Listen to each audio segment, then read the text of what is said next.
The Four Noble Truths. The Four Noble Truths. The basic original version is the Four Noble Truths. Only the Buddha could teach. So, the Amishan Buddha taught the Four Noble Truths in his first sermon, called the Dhammacakka Bodhana Sutta. All the Buddha's teachings are related to and consist of the Four Noble Truths. No true original Dhamma is wider than the Four Noble Truths. Dukkha Satya, the Noble Truth Suffering. The Noble Truth Suffering consists of the first or new births in numerous ways. The coming into being, then decay, illness, death. Life is full of sufferings, anxiety, regret, crying, physical pain, mental pain, lamentation, others.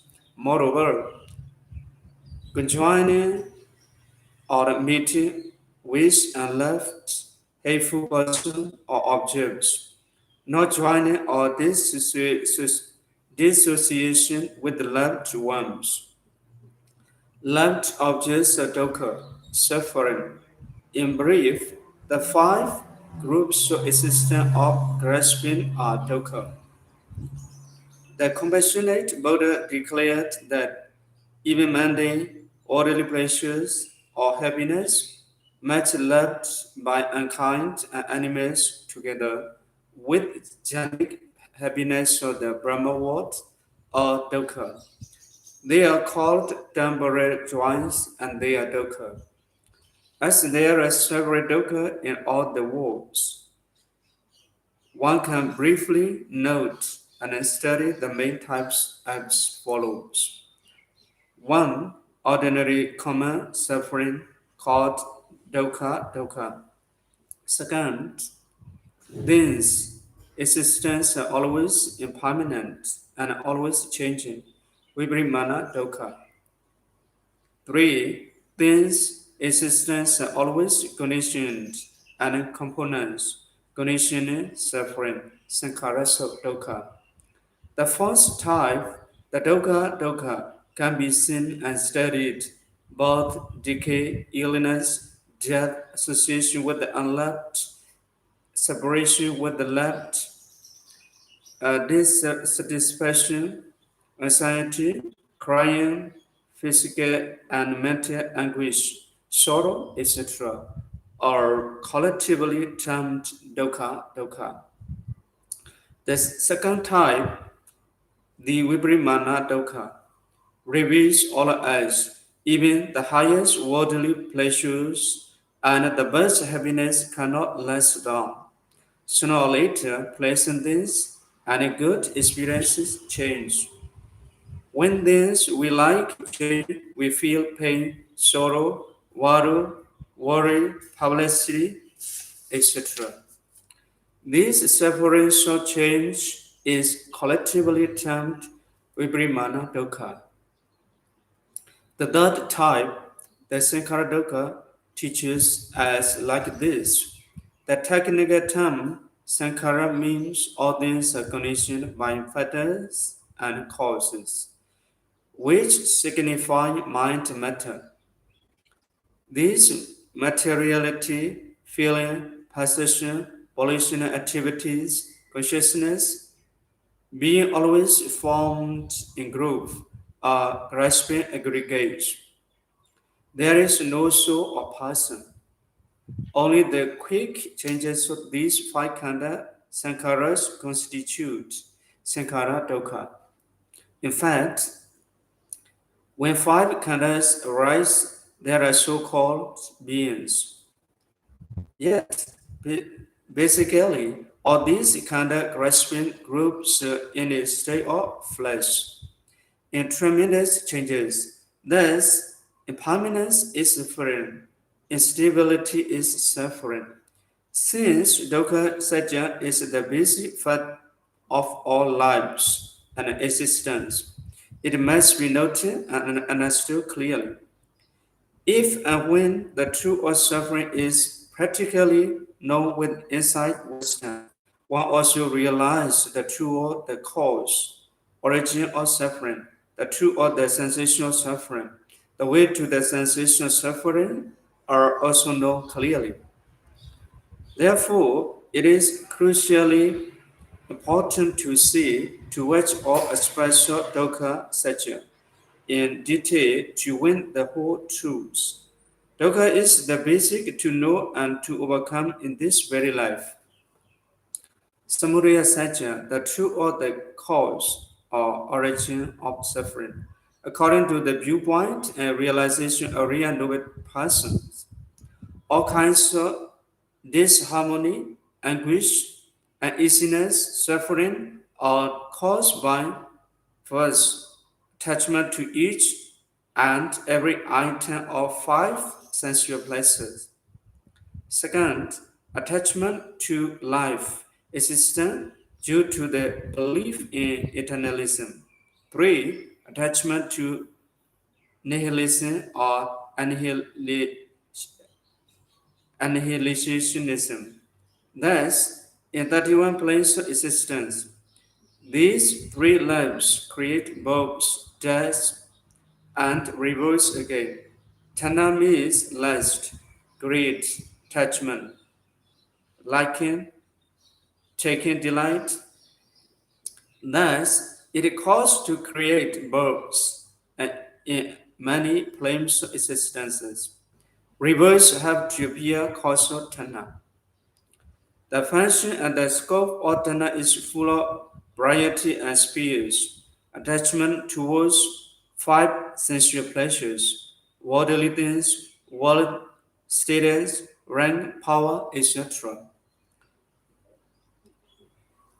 Moreover, even ideas, imaginations, views, beliefs, faiths, etc., are loved by worldlings. So, in this world, we often find conflicts, wars, disputes, rivalries, competitions due to Tana.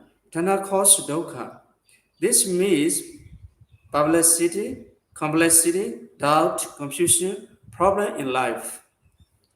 All dangers, difficulties, problems have to arise because of selfishness or greed. In this world, common people everywhere take a firm belief in eternalism to continue life, to live in so-called heaven or permanent beliefs. So, due to this will to live as a volitional will that prompts and influences mind process, together with desire, becomes the strongest evil force in the world. All bodily activities may stop their functions, but the force Tana will not stop in one life only. At death, other existences appear by one's own lesser life. Reverse are possible and also reality as well to live is very strong in worldlings. In this life, Bhava is quite clear and evident. In the same way, if there is volition will around your life, there shall be samsaric countless lives in future. The force of Tana, where desire is, very tremendous in each event of life. So there are series of lives to Askanda sequence. Inevitably, new existence comes. Tana mistakes life to be good, possessing its essence or soul. Thus, Sakeso existence show themselves as the work of Tana, here and hereafter. For example, if study engines are fueled and instigated, you have factories running in great force, as well as by making various kinds of products. In the same way, Tana impels, Tana instigates. Tana makes all kinds of claims. Existence in various universes. Only when this lesser life is eliminated, then samsaric lives are stopped forever. This signifies one has attained the true sensation of both dukkha and tanha. One realized Nibbanic truth in this very life. By means of Magga Western insight, one should realize Nibbanic peace and purity, cutting out samsara. Nirodha Satya, the true sensational suffering. The technical term Nirodha sensation means the complete and total eradication of lust, greed, attachment. In other words, greed must be abandoned, uprooted, discarded, destroyed completely. Thus, non-attachment is gained. When one is detached by Vaisna and Maya insights, deliverance is attained. This means complete eradication of Tana equals Nibbana. Thus, in actual Magga practice, the meaning and the significance of Nirodha Nibbana are first, the total elimination of Tanha. Second, the supreme deliverance from Tanha. Third, the complete detachment of Tanha. Fourth, the final coming of conditioned beings, composite things of life.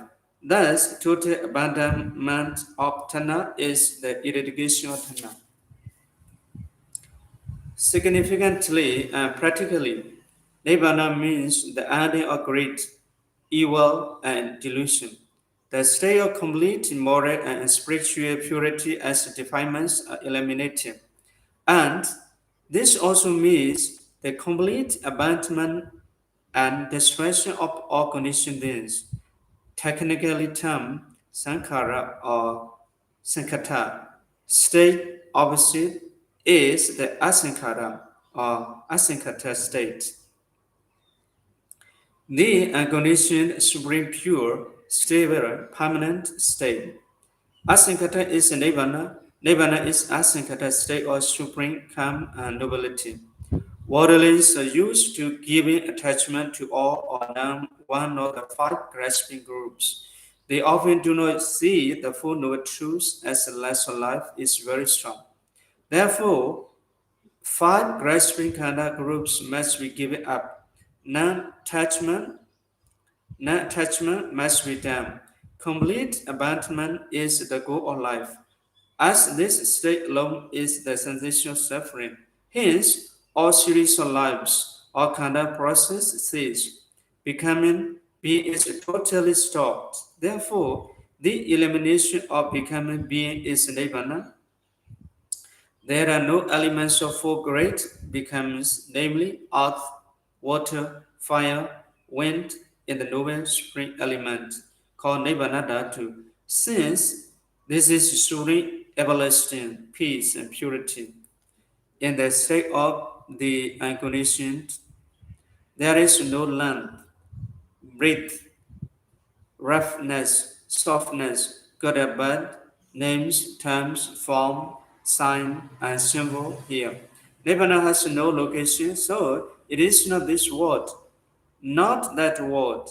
No one goes to Nibbana, no one comes from Nibbana, no one lives in Nibbana. So Nibbana is the greatest liberation of supreme freedom because all becomings, all births, all existences, all deaths cease here. Only birth cease, so death also cease. There is no material fetters of any kind. The permanent state is Nibbana as this no true element belongs to Brahmata ultimate truth only. Among the four noble truths, Nibbanic truth is supreme, realizable here and now by the practice of Eightfold Noble Truth. Nibbana is the final goal of life. So there is no unity of eternal soul or eternal God here. There is nothing behind or over Nibbana. Since the right method exists, no one waits for other life to attain Nibbana. It is attained here and now. No one needs to get it after next life. After death is in this life. While living in this human world, Nibbana is attained realistically by mindful meditators. Those who by the practice and practice of the eightfold foundation of mindfulness attain Nibbana in this very life are the noblest, the happiest in the world. Peace of mind is attained together with right view and right mindfulness. But one needs great patience, long endurance in the mindful practice to win nirvanic peace and purity. Moreover, one must apply great right effort to sustain the meditation in completion. If one attains maturity and fulfillment of morality concentration wisdom to the full, all purity is also realized. In this life, this day or the next, the yogi under mindfulness can attain nibbana face to face. Right practice is essential. Magasacha, the path heading to the sensational suffering. All true Aryan Noble saints achieve this true original method to win final liberation by following only the Eightfold Noble Path diligently. So, to get this sensational suffering, one must practice eight fetters of the Noble Path. First, right understanding or right view. Second, right aim or aspiration. Third, right speech. Fourth, right conduct. Fifth, right living or right measure livelihood. Sixth, right effort or endeavor. Seven, right mindfulness. The last one, right concentration. This is the only way to nibbana, avoiding two extremes, namely self-torture or self-intelligence. First extreme to avoid all by all renunciation, or to avoid sensual pleasure of the layman and laywoman, as this is based by low degrading sensual pleasures are not your real happiness. The second extreme to avoid by all renunciation or extreme asceticism or self-mortification. Such deeds do not lead to true nobility, peace, and purity even for riches, harmonies, wanderers, and mystics. So, bhikkhus under Buddha's dispensation avoid this useless practice of asceticism.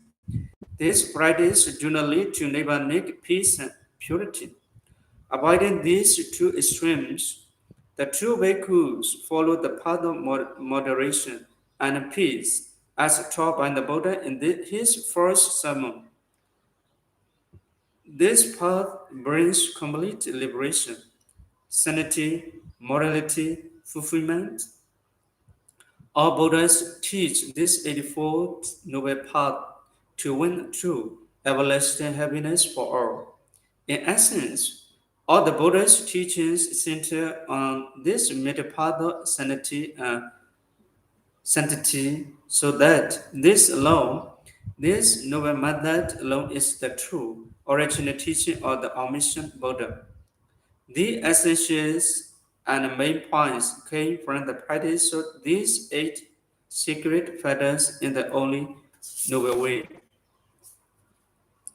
Eight fetters of the method for liberation.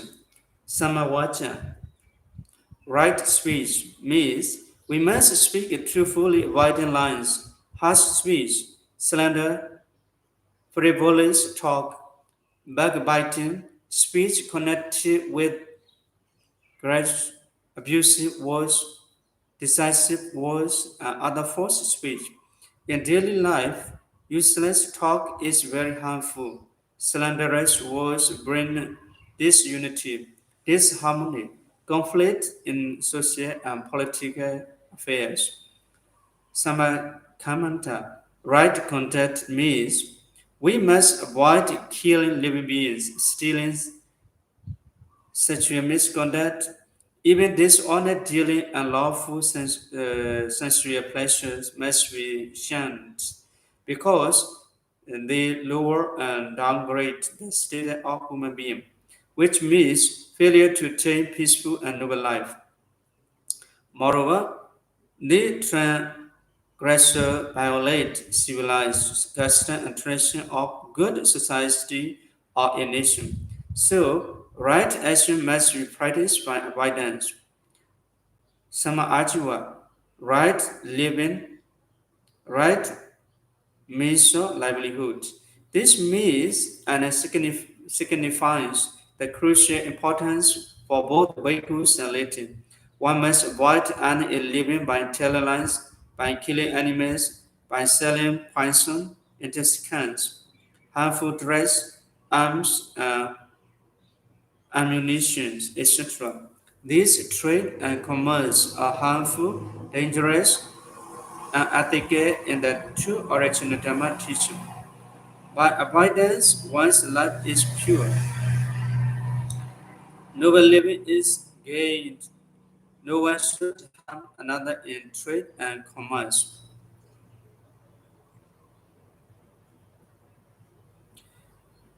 Samavayama, right effort.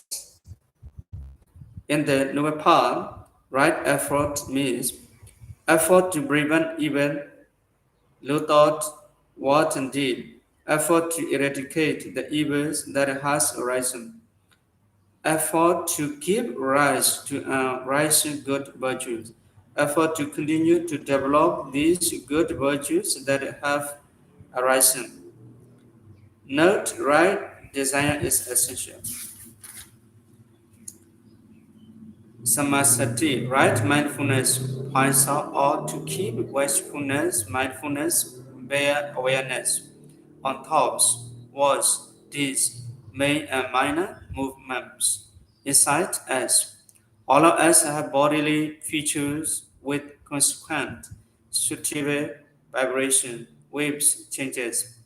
These bodily reactions and waves generate simultaneously a group of feeling with intense vibrations. Then we office movements changes consciousness minds as arising and disappearing second by second. So everybody use or experience thinkings, cognition, speculations, ideas, etc. In the discipline of right mindfulness, we must watch these essential items with great care, with keen interest, because all these patterns of life can become Dhamma nature objects of deep mindfulness. Hence, for perfect mindfulness, a right thinking person take physical bodily behaviors, feelings, mind's contents, samadhi, right concentration or right architecture of mind. Sometimes it means right absorption as in jhanic concentration. Hence, if ordinary concentration gains fulfillment, one can attain first jhana samadhi, which generates and helps one to have holy detachment from five sensual pleasure as well as from mental, spiritual defilements.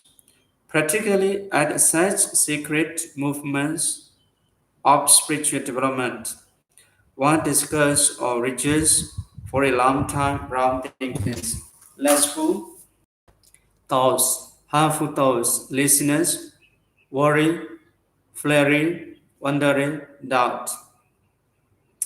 At the same time, both ordinarily concentrated state and jhanic state help all aspirants and devotees to limit the thoughts and speculation within bounds. Hence, meditators under this right concentration Magga path enjoys supernormal happiness and holy bliss. When one reaches the state of second jhana under secret, original method, all ideas and speculations are suppressed as long as this type of jhana remains with them. So, this second stage gives calm mind with the jhanic joy and happiness and continuation. When one reaches the state of third jhana under secret original method, all jhanic joys suppressed as long as these types of jhana remains with them. Hence, one lives in jhanic happiness in continuation. When one reaches the state of fourth jhana under secret original method, all feelings expressed, all joys and distress, happiness and sadness are expressed as long as this type or genre remains with them.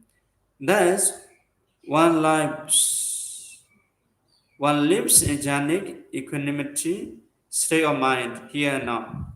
Note, since without right effort no one attains right mindfulness, and since without right mindfulness no one attains right concentration, these three factors of Magga path are classified under Samadhi concentration group in the Eightfold Items, leading to supreme peace and purity.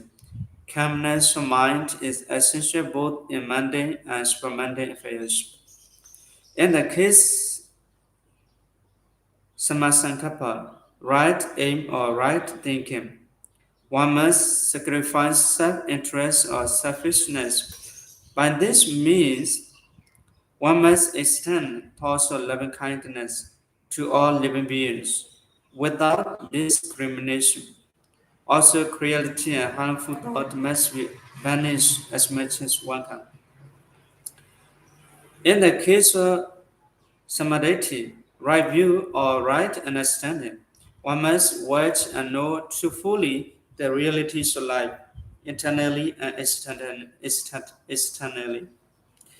This noble pattern on the sublime path means understanding first experiences, feelings, minds, etc., as they really are at each moment of occurrence. This also signifies the understanding of the Four Noble Truths of life, realistically and purely. These highest truths are also called pramata, ultimate natures of life, which have to be cognized and penetrated only with vipassana and magga insight wisdom. Note, since right view and right aim are related closely on the noble path, they are joined together under wisdom, sphere or wisdom discipline. Realities must be watched and known by mindfulness, wisdom, insights, and maturity and fullness. All eight secret practices, being holy, must be practiced by each individual by himself or herself. The noble Magga path must be trodden by each and everybody. This means self-help, self-purification, and self-deliverance. Everyday life also needs the discipline of Magga, briefly taught as morality, concentration, and wisdom. If these three spheres of noble discipline reach the fullest state, one shall take secret supernormal delight in daily life.